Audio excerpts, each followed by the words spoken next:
Musa alayhi salam is the most mentioned prophet in the Quran, is going to become a student of someone. We must really learn his name and acknowledge him. So now when we get to that, these lessons are directly related to difficulty and hardship, where your patience and your grit is going to be put to the test. Sometimes people that do terrible, terrible things, they don't even know that they're serving a larger plan from Allah. They don't even know it. Alhamdulillah, الذي نحمده ونستعينه ونستغفره ونؤمن به ونتوكل عليه ونعوذ بالله من شرور أنفسنا ومن سيئات أعمالنا من يهده الله فلا مضل له ومن يضلل فلا هادي له ونشهد أن لا إله إلا الله وحده لا شريك له ونشهد أن محمدا عبد الله ورسوله أرسله الله تعالى بالهدى ودين الحق ليظهره على الدين كله وكفى بالله شهيدا فصلى الله عليه وسلم تسليما كثيرا كثيرا ثم أما بعد فإن أصدق الحديث كتاب الله وخير الهدي هدي محمد صلى الله عليه وسلم وإن شر الأمور محدثاتها وإن كل محدثة بدعة وكل بدعة ضلالة وكل ضلالة في النار. يقول الله عز وجل في كتابه الكريم بعد أن أقول أعوذ بالله من الشيطان الرجيم وإذ قال موسى لفتاه لا أبرح حتى أبلغ مجمع البحرين أو أمضي حقبة رب اشرح لي صدري ويسر لي أمري واحلل عقدة من لساني يفقه قولي واللهم ثبتنا عند الموت بلا إله إلا الله اللهم اجعلنا من الذين آمنوا وعملوا الصالحات وتواصوا بالحق وتواصوا بالصبر آمين يا رب العالمين. My intention today is to share with you some highlights from a very unique story in the Quran. This is towards the end of Surah Al-Kahf, something we recite every Friday. And that's a sunnah way, the prophetic way of letting us know that there are lessons in the surah that are going to be relevant in our everyday life. And we need to review them and renew them, especially on the day of Friday. And this guidance is going to protect us from all kinds of difficulty. The story itself is very long, and if I went into too much detail, it would take longer than the allotted time for the khutbah, but there are things in particular that I'll try to highlight, and I recognize that there are those of you that are listening that may not be familiar with the story, so I'll give you some synopsis as we go. This is one of the events in the life of Musa alayhi salam. The chronology of it is not known, but it seems it's very much later on after his great missions have been accomplished. The challenge against the Pharaoh is done, the crossing of the water is done, the Israelites are they're in the desert now, etc. And it seems it's in that time frame that Allah Azza wa Jal calls him to task. He gives him a mission, essentially that he has to go learn something. The first thing I'd like to highlight is Musa alayhi salam's commitment to learning. He says, what I recited in the beginning of this khutbah, he said to his young student, you can say his intern, his fata, his young man, in other words, he took an assistant with him, and he says to him, لا أبرح حتى أبلغ مجمع البحرين أو أمضي حقبة. I'm going to continue and stay committed to this journey until I reach the place where two oceans meet. Even if it means I have to spend multiple lifetimes finding it. He's telling this to his student. And all of this, the purpose of this journey is he's going to learn from someone. So the first thing he's teaching his student is that more than anything else, he himself is a student. And he's teaching his student his own commitment as a student. It doesn't matter if it takes me multiple lifetimes to find this destination or not, because I don't know exactly where it is. I'm just heading in this direction and you're coming along with me. But don't ask me to quit, because I'm not going to. I'm that committed to learning. This is Allah's way of also teaching us that the knowledge He's about to learn isn't something trivial. Of course, you know that Musa alayhi salam is the most mentioned prophet in the Quran. He's also the recipient of the largest revelation. The Torah is significantly much bigger in volume than the revelation of the Quran. And he's, by that definition, he's actually the most knowledgeable of all human beings until that time. He has more knowledge of revelation than anybody else that has been given. And yet, this man is now being told, alayhi salam, that he is going to go learn. And by the way, his followers, what are they called? They're called people of the book, meaning people of learning. The people who take his religion, and even though they've made changes to it, they're called ahbar, people of ink. In other words, this is the messenger, alayhi salam, who inspired so much learning and so much knowledge that came after him. His people became known as the people of knowledge and the people of information and the people of the book. In any case, he's going to learn something that requires an extra effort on his part. Even if it takes him lifetimes, there's something unique and valuable about these lessons that even the book of Allah at the time is not going to teach him. He has to learn this from somewhere else. Even the Torah doesn't have this answer. And Allah won't just give it to him. He won't just reveal it to him. Allah says in the Quran, وَكَلَّمَ اللَّهُ مُوسَى تَكْلِيمًا. Allah used to speak to Musa alayhi salam directly, in direct communication, and engage with him in a very rigorous communication. And yet Allah says, no, this is not the kind of learning that even Allah will teach you directly. You're going to have to go on a journey. So it is a very unique circumstance. You don't just pass over this little bit of information. You have to appreciate what's going on here. The most knowledgeable person in the world at the time is now being told, you have to go learn a lesson from somewhere else. And so he goes on this, what seems like an endless journey. Who is this person that he's going to learn from? What are his credentials? I mean, if Musa alayhi salam is going to, the most mentioned prophet in the Quran, is going to become a student of someone, we must really learn his name and acknowledge him. So now when we get to that, Allah Azza wa Jal, all He says is, فَوَجَدَ عَبْدًا مِنْ عِبَادِنَا. They found us, one of our servants. Literally, the Quran describes this teacher of Musa alayhi salam as one of our servants. I know that in our narrations and some of the opinions, we find his name to be Khadir or Khidr, it's pronounced differently. Quran deliberately does not mention his name. You would think this is a very important individual, and there's even an argument whether he's human or angel. It's not an issue in the Quran. The Quran didn't ask that question. We don't have to ask that question. The Quran gave us one bit of information about him. He was one of our slaves. What does that do?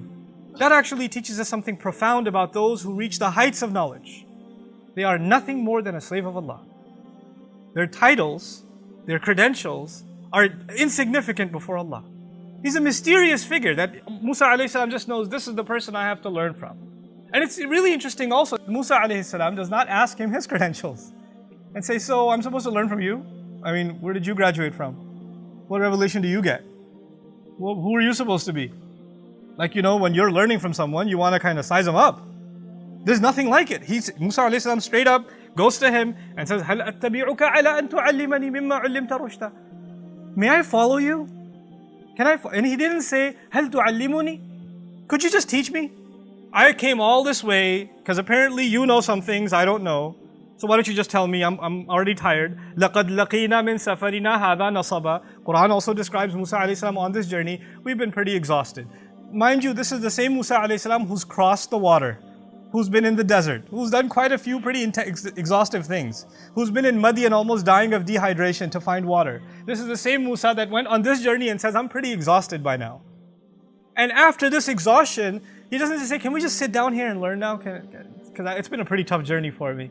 He says to this individual, this abd min ibadillah, he says to him, هَلْ أَتَّبِعُكَ? Can I follow you? This is interesting because what he's going to learn isn't just words. He has to follow him. This is a kind of learning that will come from experience. It's not book knowledge. It's not classroom knowledge. It's experience knowledge. And this is something Musa alayhi salam already knows. This person will teach me something that cannot come from books or words. He's going to show me certain experiences. So he's asking permission to follow him, and only by living those experiences will I learn something. And of course, his response is, you don't have the patience for it. لَن تَسْتَطِيعَ مَعِيَ صَبْرًا. I don't see you as capable of withstanding what's going to be coming. I don't see that you have the grit, the perseverance, the patience it takes to learn these lessons. And Musa alayhi salam then convinces him. And by the way, Musa alayhi salam could have also said, excuse me, I don't have patience. You know who I deal with? I dealt with Fir'aun. I debated with him. You know whose leader I am? Banu Israel. I don't have patience. You know what the kinds of things they've said to me? He doesn't say that. Clearly, Musa alayhi salam, you and I know, his patience has been tested throughout his life. Throughout his life, time and time again, his patience has been tested. And yet, these lessons, his teacher is telling him, they're not that easy. It's going to test your patience. You're going to lose it. You're not going to be able to withhold it. That's a pretty powerful statement to make. And for Quran to record it like that about Musa alayhi salam. And he says, سَتَجِدُنِي إِنْ شَاءَ اللَّهُ صَابِرًا. You'll find me patient. Inshallah, if Allah wills, I'm not saying that I have that capability, but if Allah grants me that capability, I will demonstrate patience to you. Okay, so that's his prerequisite for this learning. This is important for us because before we learn anything about these lessons, What we have to internalize is that these lessons cannot be learned if you're not patient. And these lessons will only be learned if your and my patience is tested, if we're put in difficult circumstances. These lessons are directly related to difficulty and hardship, where your patience and your grit is going to be put to the test. So this is what Musa alayhi salam is being told. And of course, Musa alayhi salam has seen difficulty before. This is not new for him. So he's pretty confident he'll be able to manage the situation. So they go on their way. And instead of me going ayah by ayah, I'll just share some highlights with you. The first stop on their journey is that they asked this teacher of his and Musa alayhi salam, they board onto a ship. حَتَّى إِذَا رَكِبَ فِي السَّفِينَةِ. Now when they board onto a ship, obviously there are people, they're travelers, and they ask these people, can we ride with you? So they've done them a favor. The circumstance is not just about a ship. You have to understand, now we have a situation where there are people who did other people a favor. The people that own the ship have done Musa alayhi salam and his teacher a favor by allowing them to ride along with them. They go on this ride, خَرَقَهَا, he starts going, you can imagine, goes to the bottom of the ship and starts ripping out the planks and damaging the ship. It's now starting to sink from inside. And Musa alayhi salam's like, أَخَرَقْتَهَا لِتُغْرِقَ أَهْلَهَا? Have you just damaged this boat so you can drown the people that are on it? What are you doing? What an unheard of thing you're doing. لَقَدْ جِئْتَ شَيْئًا إِمْرًا. What a terrible thing you're up to. How could you do this? And the teacher turns to him and says, أَلَمَ قُلْ إِنَّكَ لَن تَسْتَطِيعَ مَعِيَ صَبْرًا. Didn't I tell you you don't have the patience for this? You can't learn these lessons. And he says, okay, لا تؤاخذني بما نسيت ولا ترهقني من أمري عسرا. Okay, don't hold me to this. Don't penalize me for this mistake, and don't make this hard for me. Fine. You just do what you do. But before we go any further, I want you to appreciate something. There are people that are going to be in your life and mine that you might be doing something good to. You did something good to them, and they do something terrible to you. And you're standing there, what? How? Why would you do this to me? Or you're a bystander watching, like Musa alayhi salam is a bystander watching. They did something good for us. Why are you hurting them? The last person you should be hurting is the one who did good to you. You know, like the poet says, أُعَلِّمُهُ الرِّمَايَةَ كُلَّ يَوْمٍ فَلَمَّا اسْتَدَّ سَاعِدُهُ رَمَانِي. I taught him how to do archery every day, and when his shot got really good, he shot me. You know, this idea is so weird. I was helping you. I did so much for you. How could you turn around and do this to me? This is what Musa alayhi salam is shocked about. Anyway, this is the first lesson. They go on. He doesn't know what the lesson is yet. He's still got questions in his head. Why did this happen? You don't have the patience. Let's keep going. Time for lesson number 2. And they go on to lesson number 2, and they see this kid. They don't know who this child is. And he just kills the kid. This man kills a child. This child has done nothing to you. He's committed no crime. They don't even know him. Musa alayhi salam is in absolute shock. By the way, this is the kind of person, Musa alayhi salam is the kind of individual that when a person was being beat up, he intervened. You remember earlier on in his life. Somebody was being beat up and he intervened and said, رَجُلَيْنِ يَقْتَتِلَانِ. And he went up and he punched the guy. Stopped it from happening. Now he's seen a child be killed. The shock and anger and frustration of Musa alayhi salam. أَقَتَلْتَ نَفْسًا زَكِيَّةً بِغَيْرِ نَفْسٍ. Are you serious? Have you killed a pure, innocent soul without it having, or this child having committed any crime?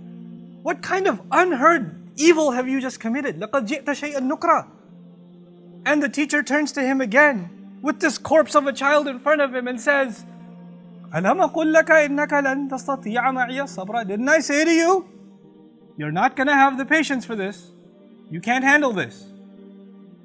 قَالَ إِن سَأَلْتُكَ عَنْ شَيْءٍ بَعْدَهَا فَلَا تُصَاحِبْنِي. Okay, he said, fine, if I ask you anything else, then okay, you don't have to accompany me. I got it. Okay? قَدْ بَلَغْتَ مِن لَدُنِّي عُذْرًا. From my end, I have no excuse. You have every reason to leave me.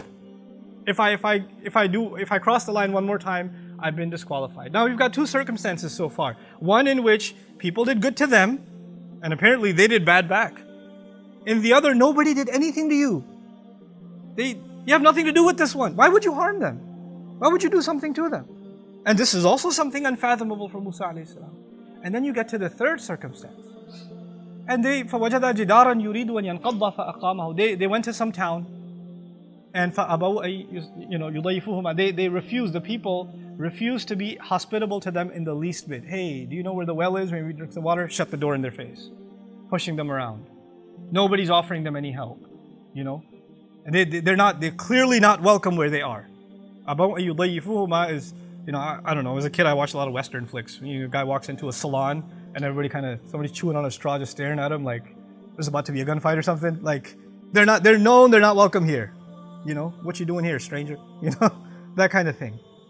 So when that happens and they're not welcome, they're walking by and they see this monument type wall that's broken down and it's tipping over. Yuridu an yanqadda. It looks like it's going to tip over and damage the whole street. And his teacher says, yeah, we're going to work on this wall. We're going to fix this whole wall in the middle of town. People are cursing at them. People don't care for them. People are clearly letting them know, you better leave here. You better get out of here. And they're fixing the street in the middle. They're fixing this wall in the middle. And Musa alayhi salam's like, these people are terrible to us. And they won't even give us so much as a sip of water. We've been working and laboring here all day building this wall. If you wanted, you could have been paid for this work at least. Maybe we would have gotten a couple of dollars here and there, and maybe we would have eaten something. But that much, and he says, this is it. This is the time you and I part. هَذَا فِرَاقُ بَيْنِي وَبَيْنِكَ. It's interesting, the story began where two oceans meet, and it's ending where they part. You know, these two are now parting. And in a sense, they're both also oceans of knowledge. Musa alayhi salam is the ocean of knowledge of revelation. And this teacher of his is the knowledge of this other kind of knowledge that doesn't come from books. But now they're parting. And so now he tells him the reasoning behind all three of these. There was a greater plan from Allah. And in this plan, those people whose ship was destroyed, actually their ship was about to be seized by the navy. The king was taking every ship to add to his navy.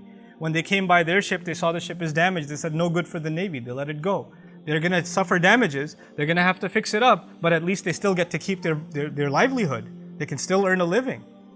In the case of the child, only Allah could have known that down the road in the future, this child was going to be a criminal, tyrannical to his parents.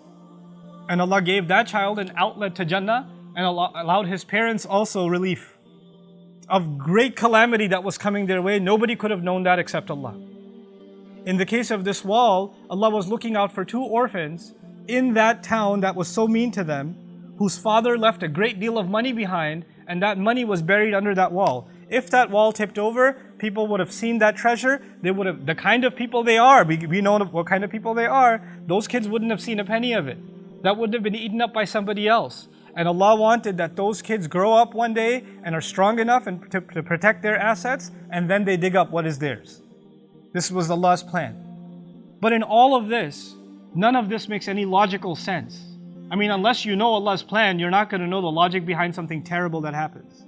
What I'm getting at is sometimes you're going to do good for people and you're not going to get compensated like that wall. Sometimes people are going to do terrible things to you. You haven't done anything to them.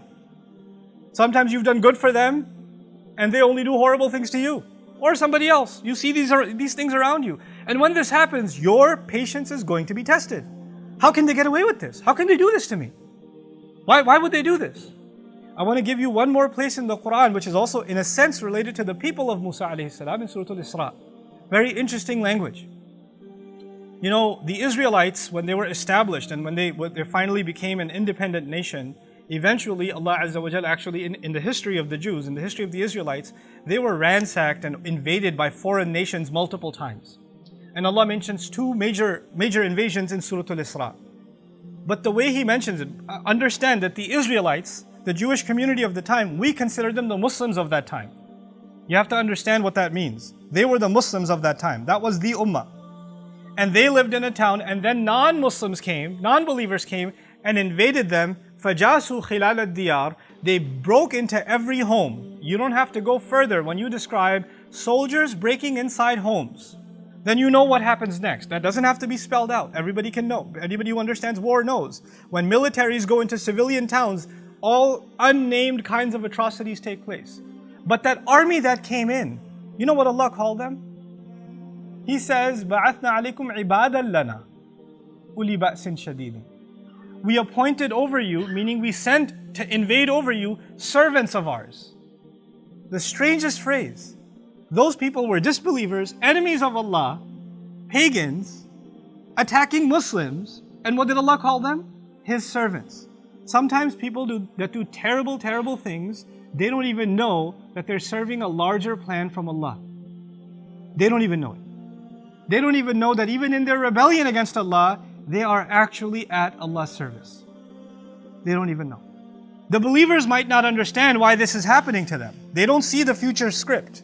They don't have that curtain lifted from Allah, like in the case of the teacher of Musa, who said, look, this is going to test your patience because you don't know what's behind the scenes. All you see is what's happening in front of you. You don't know what's going on, in the background. This is alimul ghaybi wa shahada. Allah knows the unseen and the seen. We only get to see what's in front. And when we see what's in front, we go crazy. We lose patience. We say, how can they do this? How did Allah let this happen? You know those parents who lost their child are not going to say, oh yeah, I guess he was going to get older and be a big pain. They're not going to say that. They're going to say, how did Allah let this happen? Why did my child have to die? And those same parents, if that child lived 20 years later, I wish you died when you were young. The kind of pain you've caused us. Those same parents will say those words. But Allah knew. They don't know. Wallahu ya'lamu wa antum la ta'lamun. Allah knows and you don't know. Allah has knowledge and you don't have knowledge. This is the kind of lesson that Musa alayhi salam could not just have been told. He had to experience it. Why? Because you can read about patience. You can learn about it. You can listen to a khutbah about it. But if you're experiencing something, you're experiencing a kind of situation where you cannot understand why this is happening to you. Why is this happening to me? And then still know, لا تحسبوه شرا لكم بل هو خير لكم. Don't think this is a bad thing for you. There's good in this for you. There's good in it for you. If you can internalize that, then you've learned one of the most important lessons in the Quran. One of those lessons that could not have been learned easily even by the likes of Musa alayhi salam. And if it's not easy for you and me to internalize that lesson right away, that's okay. It wasn't even easy for Musa alayhi salam. We're not being expected to turn into angels. We're not being expected to not be frustrated, to not be angry, to not lose patience. That's not the expectation from Allah. As a matter of fact, even someone of that status, of Musa alayhi salam, from ulul azmi min ar-rusul, if he can multiple times be told, look, you're losing your patience, told you you're not going to be able to handle it, then who are we? We are going to go through those circumstances. But this story and this guidance is going to remind us that we have to take a step back sometimes and just look at Allah's plan and say, I submit to it. There is something good in it, in this life and in the next, and you know what? I'm going to accept that. And this is the lesson that Musa alayhi salam had to be given. We are not going to have someone like, Musa's teacher who will walk around with us, and when something bad happens, he'll be like, by the way, I know you're frustrated, but the real thing, you lost your job right now and you're really upset, but actually a much better job is coming and you would never have even applied for it if this didn't happen, and you're going to move to the town you always wanted to move to, but that's all planned out for you, but I just didn't want to tell you that, so right now I know you're pretty depressed because you don't have any savings, you don't have money to pay the rent and the electricity bill, and everything's falling apart, but just wanted to let you know there's something in the source code you didn't understand. That's not going to happen with us. That's not going to happen. That's only with that messenger and that lesson that he had to learn. And through that we know that there's always a plan. Because of this story, we know there's always a plan. And the plan of Allah is always meant to be something good. You know that knowledge that this man had, or this individual had, I'd say, to be careful. How did Allah describe his knowledge? He says, آتَيْنَاهُ رَحْمَةً مِّنْ عِنْدِنَا وَعَلَّمْنَاهُ مِن لَدُنَّا عِلْمًا. He says about this individual, Allah gave him a mercy that comes especially from us. And then secondarily, he says, we gave him a knowledge that comes especially from us. In other words, that knowledge that he has, before it is even knowledge, it is a mercy. Before it's even knowledge, it is a mercy from Allah. That was important to mention because everything he did didn't look like mercy. It didn't look like mercy. Not from the naked eye, not from the eyes of the seen, but from the eyes of the unseen, there's mercy in that too. May Allah Azza wa Jal give us eyes of Iman and really a heart that can withstand difficulty, withstand hardship, whatever hardship you're going through in your life, whatever circumstances that are weighing down on you. And may Allah Azza wa Jal give you the faith to know there's something good behind this that is on the horizon. You just have to hold on to your faith. Barakallahu li wa lakum fil Qur'an al-Hakim wa nafa'ani wa iyyakum bil ayati wa dhikr.